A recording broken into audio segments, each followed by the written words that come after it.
అంతర్జాతీయ మహిళా దినోత్సవ శుభాకాంక్షలు అందరికీ. ఆకాశంలో సగం అవనిలో సగం అని చెప్పేసి ఎప్పుడు పెద్దవాళ్ళు చెప్తుంటారు.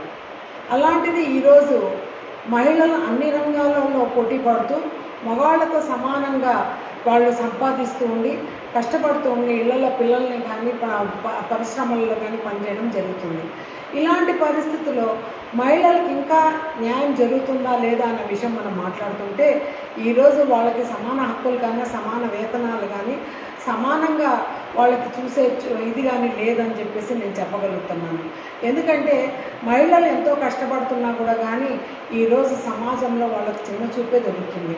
ఎందుకంటే ఈరోజు సునీత విలియమ్స్ కానీ ద్రౌపది ముర్ము కానీ వాళ్ళు ఎవరన్నా కూడా కానీ అత్యున్నత స్థానంలో ఉన్నా కూడా కానీ ఈరోజు వాళ్ళు ఒక చంద్రమండలానికి వెళ్ళినా కూడా కానీ మహిళలు ఇంకా సాధించాల్సింది చాలా ఉంది అని చెప్పేసి నేను చెప్తున్నాను.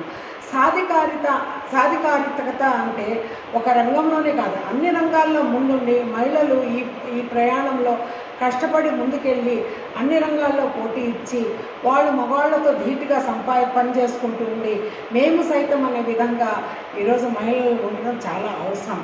ఎందుకంటారా, సమాజంలో మహిళల పాత్ర చాలా ఎక్కువ ఉంది. వాళ్ళతో ఉదయాన్నే లేచి సాయంత్రం వరకు ఎన్నో రకాలుగా కష్టపడుతూ ఇంట్లో ఒక భార్యగా, అక్కగా, చెల్లిగా ఒక అందరిగా పనిచేస్తున్నారు. కాబట్టి అన్ని రకాలుగా ముందు ఉండాలని మహిళా దినోత్సవం రోజు అందరూ వాళ్ళు ఇంకా అత్యున్నత స్థానానికి వెళ్ళాలని కోరుకుంటూ సెలవు తీసుకుంటారు.